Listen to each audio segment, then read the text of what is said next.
Life. It's more full of surprises than anything you could make up. Scary stories, funny stories, sad stories, we've got them all, and they're all true. Everyone has at least one great story. What's yours? All right, who ordered takeaway? Got your true story coming right up. I'd like a funny story with a dash of bellyache, please. Could I get something with aliens, guns and travel, please? One thriller with an overlay of a relationship going wrong. One takeaway order of suspense, please. You're gonna love all this stuff here. It's all really awesome. This is Tall Tales Takeaway, the podcast of bite-sized stories for curious minds on the go. Hi, and welcome to today's show. This is Tall Tales Takeaway, the podcast of true stories presented by Tall Tales, India's longest-running live storytelling event series. I'm Michael Burns. Here on this show, we like to have a lot of fun. But every once in a while, a story comes along that's just flat out important, and this is one of them. This episode features Archana Iyer talking about her relationship to takeaway. All food, in fact. Actually, it's ironic because eating disorders aren't really about food at all, but that's where the conversation seems to start from those on the outside who can only see, at first, another person skin deep. I'm going to commit a cardinal sin. A sin a woman rarely commits in public. I'm going to tell you how much I weigh. I weigh 61 kilos. So there it is. I've said it. And let me also tell you something you'll rarely hear a woman say. I'm perfectly happy with how much I weigh. Now, that is. A couple of years ago, the Indian media went abuzz with a certain Bollywood actress's size 0 figure. She got a lot of flack for it too. The media spoke about how she was fainting on sets due to poor diet and how she was such a bad influence on women and teens who nowadays want to get rail thin. But I saw it in a different way. I remember back at the beginning of high school, I was a chubby girl. Not fat really, but chubby and very happy-go-lucky. I hardly had a care in the world. And how I looked was probably the least of them. And then I remember distinctly the day I first felt fat. Do you know how certain days and instances from your childhood stick out with vivid clarity in your memory? While you may forget most of the others, these remain with you forever. Every inch, every second of these remain with you forever. Well, this was one such. It was in 9th grade and our class had a free period. And as we do in every free period, we decided to play a game. And this time, the game that we chose was called Fish Pond. Now, Fish Pond is a game where a bowl is passed around, an empty bowl is passed around the class, and people are asked to write comments about other people. It's supposed to be a fun game where people tell you what they think about each other anonymously. So this bowl was passed around, and I remember feeling really excited about the game. I wrote my comments too for a guy in my class who I thought had a really nice smile, and for a girl who is super friendly and very sweet. And I was eagerly waiting to know if anybody had written anything for me. The class monitor, once the bowl was connected back, started reading out the comments one by one. And I waited for mine on the edge of my seat, bated breath. And then there it was. For Archana, a Hindi slogan, 2 lines. तुम चलती हो तो दिल धड़कता है. तुम चलती हो तो दिल धड़कता है, मेरा नहीं धरती का. Yes. Most people would have laughed the way I think you must have laughed on hearing this. But okay. So let me translate that for you. It means when you walk, the heart beats. Not my heart, the earth's heart. And, well, the laughter lasted for a long time. And everybody was looking at me and grinning. And it was pure agony. Because not just that I was feeling utterly embarrassed and shameful, but there was some other indescribable feeling like I had just, I was just rejected by the whole class or something like that. And there were people collapsing with laughter. And at that time, what do? You maintain and plaster a smile on your face and you act like nothing had happened. And that's what I did. But I remember going back home that day and looking at the mirror. And it reflected back exactly what I feared. I was fat. And maybe I was ugly. And maybe I was unlovable. Around the same time as this incident took place, my father had been telling me constantly to lose weight. He was telling me join a sport, do some dancing, lose weight constantly. Till then, I had taken these words lightly, but at that point of time, his words took on a sinister meaning. I started feeling that maybe my parents also feel that I'm fat and unlovable. And I had many neighborhood aunties growing up in Bombay. And I'm sure many of you have experienced these helpful, very, very overzealous neighborhood aunties if you've grown up in the same city. So there's this one particular auntie I remember very well who constantly had a lot of things to say about me and my weight. One day I was standing in my house on a stool, tying a balloon actually for a birthday. And this auntie walks in and with great concern says, get off the stool. And I thought she thought, I'm going to fall down or something. But then as soon as I get down, she says, you'll break the stool. And, and they would laugh at it as it was a big joke. But to me, it wasn't a joke. To me, it hurt. It stung. And, slowly because of all of this, I started to lose confidence. I was a very happy-go-lucky, chirpy. I am a very happy-go-lucky, chirpy person who talks a lot. But then I began to distance myself from people. The happy, carefree self was gone. I started losing friends in school because I started not opening up. I started being quiet. Slowly, before I knew it, I was all alone in school. I was walking alone. I was reading to myself. I was eating my lunches alone. Another incident from my school time sticks out with vivid clarity, and I will not forget that again. One day, I was, as usual, going out to have my lunch all alone, and it was raining heavily in the school. It was raining very badly. And when it rains, generally we don't have lunch outside the school in the playground, but we have lunch inside the school building, and people are all sitting inside in the corridors. And I walked out, and not one of my friends invited me to eat lunch with them. So I had to go out in the pouring rain, stand behind a pavement under a tree, and eat lunch by myself. And that day my lunch felt saltier than ever because I think my tears were mixing in with the food, and I was standing there feeling the most miserable that I could ever feel. And I decided on that day, I think it was that very moment that I decided that I needed to do something about it. I cannot be fat. I cannot be ugly anymore, and I definitely cannot be unloved. I want people to love me. And I decided at the age of 16, without consulting anyone, without consulting a nutritionist, without consulting a dietitian, a doctor, not even my family, that food was my enemy. And to control fat, I had to control food. I began initially by eliminating junk from my food. That's what most people hear, and that's how they start. And slowly, I started cutting down on portion sizes as well. And in a few weeks, basically, my teen body started responding very well to this, because till then I had never cut anything. And I started losing a few pounds here and there. And as soon as I started losing this weight, I got great reinforcement from the people around me. People started telling me that, oh, you're losing weight. My parents said, oh, you're losing weight. The neighborhood auntie started smiling at me a lot more and said that you're losing weight. And everybody started noticing me, and I felt more accepted and happier. So obviously this worked as a great reinforcement, and I started pushing myself further. I remember thinking, why not just do away with one meal completely?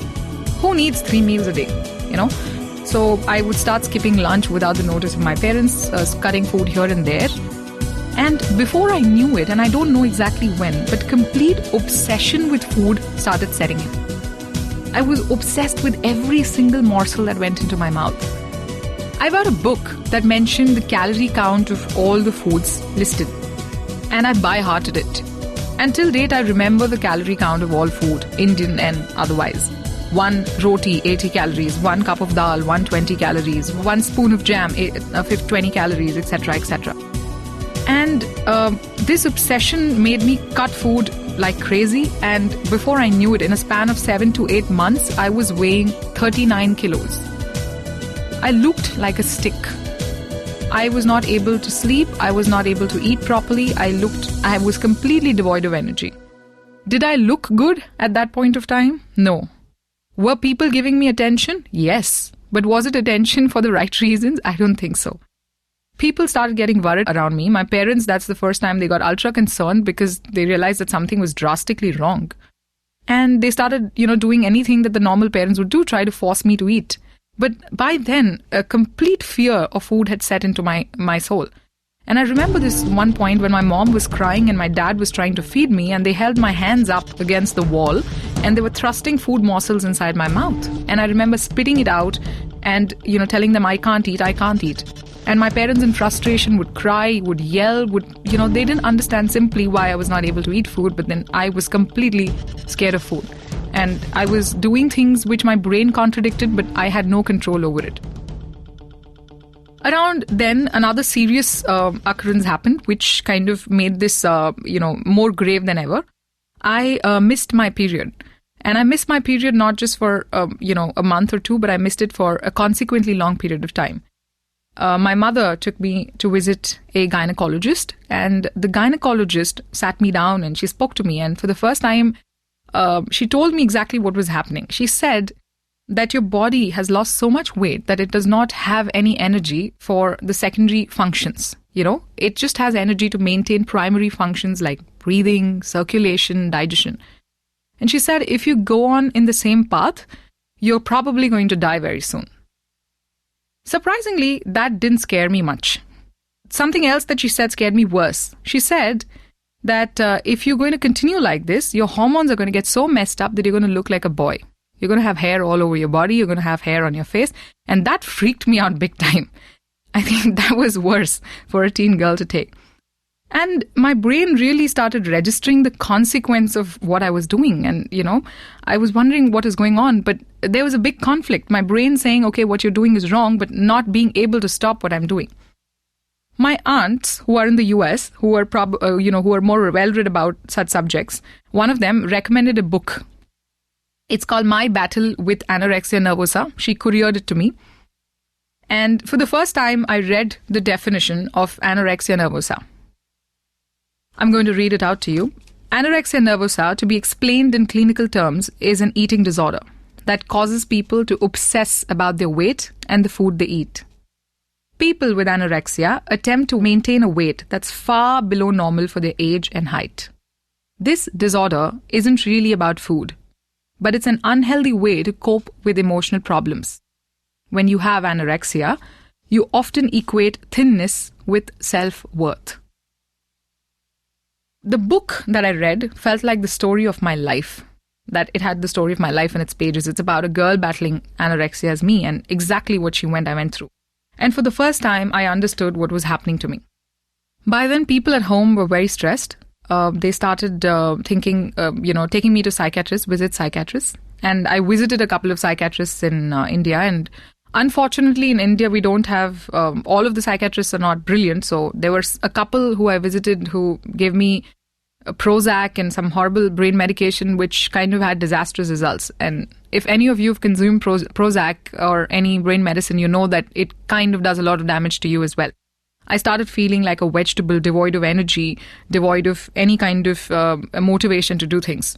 And the thing that was most needed, counseling, empathy, care, telling me what was required, was completely missing. Nobody could provide that. Not the psychiatrist, not people around me, nobody. My parents, obviously my school grades started suffering around the same time because I was a good student. I was a very good student till then, but my grades started suffering big time. And my parents decided to take me on a trip abroad to change my mind and to meet my relatives as well. So I went abroad, I met a lot of people, and with a lot of love and support during that time, in that vacation, I think I let myself go a little bit. And I ate a little more than I would have normally at home because people were so loving and kind and I was feeling overwhelmed. By then, I had one new best friend. And my best friend was someone who I greeted every morning. It was my weighing scale. Every day at home, I had a weighing scale which I would measure my weight on. When I came back from this trip abroad, the first thing I did was step on the weighing scale. And my weighing scale decided to punish me for ignoring it for so long by jumping up to 2 kilos excess weight. And at that point, I had something psychologically that is termed as a panic attack. I'm not sure how many of you hearing this have had a panic attack, but a panic attack is a psychological symptom where you feel the blood rush to your extremities, you feel like you're going to faint, you feel nauseous, you feel absolutely powerless and helpless to do something. And those 2 kilos increasing on my weighing scale had resulted in a full-blown panic attack. And all the logic, all the reading about that book, all the understanding of the disorder completely went out of my head. And the only thing I wanted to do at that point was somehow get those 2 kilos off my body. While weighing 41 kilos, I decided to get rid of these 2 excess kilos by working out. Already I was feeling exhausted and unhappy, but now I started to add some more things to my daily life schedule. I started running 6 kilometers a day in the morning. I came back home and I would skip for about 2,500 counts. I was fainting most days with the amount of agony that I was putting my body through, but I succeeded in getting those 2 kilos off. But now that I'd started working out and regulating food, it was again an obsessive thing to continue working out, least the 2 kilos come back inside my body. And completely, I was living that unhappy life where I was working out, I was eating less, I was devoid of any mental energy and happiness. One day, I think while working out like this and not eating, I fainted, I fell, I had a fracture on my leg. And around that time, I started really the gravity of my situation kind of was hitting me very hard. And I decided that I have to do something. I have to reach out to somebody for help. Around that time, the internet in India was getting really famous. And I had the desktop at home and I logged in and I randomly Googled anorexia nervosa. And I found these support groups for, people around the internet. And I entered that group and I started talking to people. And strangely, I got a lot of help from people across the globe. There was a woman in Australia whose daughter was suffering with anorexia. There was a woman in the US who was battling this. And these ladies started talking to me about how it felt. For the first time in a long, long time, for the first time, somebody actually understood the emotional turmoil that I was going through. And they were counseling me and they were saying, you're not bad. It's okay to be the way you are and you have to help yourself. Slowly, with their support, I pushed myself to stop working out. It was very scary, but I pushed myself to stop working out. I started eating, and I started eating healthy and the non-scary foods like, fruits and vegetables and things that I know had lesser calories to increase my nutrition. And unfortunately, though, my weight gain started rapidly, and I had to counsel myself with the help of these ladies that it's not a bad thing to gain weight. It's okay. I gained a lot of weight again because of the medication and because of the food that I was consuming and because I'd stopped working out. This is the reason crash diets don't work, because once you stop dieting and exercising, the weight just goes back zoop. I couldn't stay in Bombay anymore. I was absolutely terrified of meeting my friends, being criticized again. I had completed my 12th standard and I had to start graduation. I had decided by then, for obvious reasons, that I will study psychology. And so my father suggested going to the US or studying in some other part of India. And I did move to Chennai, where my grandparents stayed. I studied psychology in Chennai. And when I went to Chennai, as soon as I entered the university in Chennai, I was really scared that I'm going to go through this non-acceptance again. I'm going to feel people are going to look at me and say you're fat again and all of that. So I walked in with a lot of feeling of unhappiness. One day, as I was in this university in Chennai, an incident happened. A girl walked up to me with a flower in her hand and said, "You're not from here, are you? You look very pretty. I wanted to tell you that." And I was very, very shocked. Initially, I thought she was making fun of me. And then I realized, no, she actually is saying that I'm very pretty. And slowly, I started realizing that people in the South probably look at it very differently. Maybe South Indians just like curvier women or something. So I had a lot more acceptance in Chennai about being fat and plump than I've ever had in Bombay. Nobody in my university, or maybe it was just that the women there were a lot more mature and accepting. So I made a lot of friends.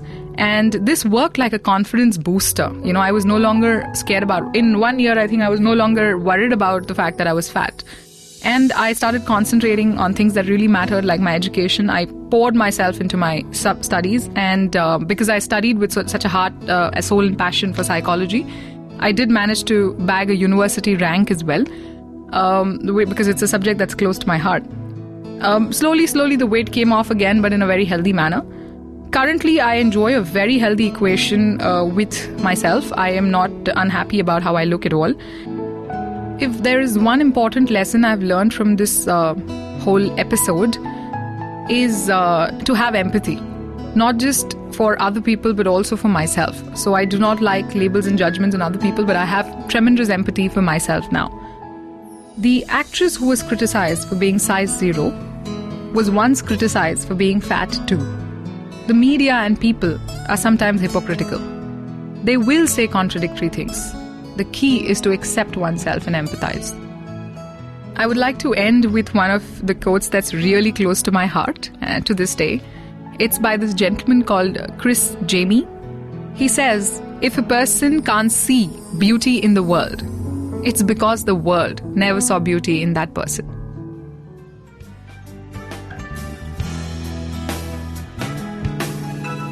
Hey, it's Michael. We've got a small break coming up, after which we'll have a Q&A with the storyteller, so stick around. We hope you like Tall Tales Takeaway, India's first storytelling podcast. Chances are you'll want to check out the LSD Cast, India's first podcast about love, sex, and dating. We think you'll like it. It's a very candid chat show hosted by Prem and Rogue. Look for Love, Sex, Dating Cast on your favorite podcast app.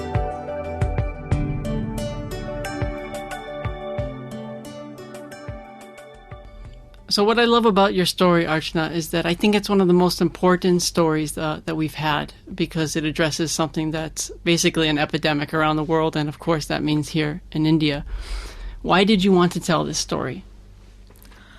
I actually will be very honest, I didn't want to tell the story. So I remember telling my mum that I'm going to tell the story, and she said, why do you want to relive that horror again? It's a time of the past. But a friend actually convinced me that the story is very important to the world. And I realized that if by this story even one person can feel better about themselves, can know what's happening to them, because anorexia is not like other psychological disorders. It's not well known, especially in India. And if even one woman can relate to me and say, oh my gosh, it's not such a big deal to be this way, it's okay, I can get back, I would feel extremely happy and privileged. I think that's the only reason I did it. I've been talking to friends about this subject for years, and the part when you describe the incident in the classroom early in your story, that's very hard for me to listen to, because I was also bigger when I was younger. What I've been noticing is that I think globally we've made big strides when it comes to making fun of other people for things that they can't control. I think now it's seen as a social taboo to make fun of people because of what race they were born or what part of the world they happen to be born in. But a person's size is still one of those things where it's socially acceptable to make fun of them. Would you agree with that? I agree with what you're saying, because I think people do take it for granted that it's okay to make fun of something like this. What people fail to realize is that what might seem as a small thing for somebody, it might not really seem as really small for someone else. And you can never tell what affects a person deeply and what does not. It's always good to, keep caution. But I would also like to tell the other person, people who are listening to it and, who get affected, that you should be strong from within. You shouldn't let anything affect you to this point that you question yourself. So I think it goes both ways. If you ever had a son or daughter one day who didn't like the way that they looked or felt hurt by comments that other people made about the way they looked, what would you say to them? I don't want to sound cliched, but there's one thing I'm going to say. If my daughter told me that do I look nice or something, I'll tell her that every day when you go to bed at night, I want you to ask yourself one question, not whether you look good, but are you a good person? If you can answer that question with a resounding yes every day, you're the most beautiful person in the world, and it doesn't matter how you look. One thing I love about your story is it shows a tremendous amount of willpower that you have. Even when you're doing the wrong thing, you're really dedicated to doing it. Where does that come from inside you? I think somewhere in me I have this great need to be accepted. I have had. And I never realized before this whole episode that the need to be accepted was from myself. You know, I was searching for it in the outer world. So when, Michael, if you're hungry for food, you automatically find a drive to eat food. Yeah. I was hungry for affection. I was hungry for love, and I did anything that I did to get it. And that's probably what gave me that willpower. Now I get the affection from myself a lot better than I did at that point of time. So I don't drive myself crazy. So I guess that's that. When I think about your story, one thing pops to mind first, which is this random girl in Chennai who gave you this flower. And you know what it helps me to realize is that for you, just that offhand comment, just one tiny 10-second moment, just flip the momentum for you. And we don't realize sometimes that the smallest comment can send someone on a downward spiral or turn them around. Absolutely. I completely agree with you, and that just goes to show how much small acts of goodness can create such beautiful effects in the world. That girl's small act saved my life in multiple ways, and I choose to do that now. I do fail to do it many times, but I remind myself that, small things like smiling at people, giving them your seat in the bus or seat in the train or something of that sort might seem very little to you, but that might just glorify somebody's day. So it's really necessary to do that. So, we forget, but I think it's important to remind ourselves to do it every day. Thanks, Archana. Thank you, Michael. And that's the end of today's show. I hope you've subscribed to the podcast so you never miss a single episode. And if you do like what you heard, take a minute to rate us and share feedback and reactions on iTunes or whatever app that you listened on. We're on Facebook and Twitter, of course, too, if you'd like to get in touch. Thanks. See you next time. Hey, do you have any romance or kitten stories? Hi, I'd like 2 medium adventure stories and hold the cheese. Get me some non-fiction. Anything. Just get me some non-fiction. Wow, that tall tale looks so funny. I want 2, please. I'll take comedy. Yeah, something funny. Romance for Prem, Fame and Fortune for Kirti, and a coming of age for Sunanda. Your takeaway orders are ready at counter number 2. That was so fulfilling. Produced by Sonal.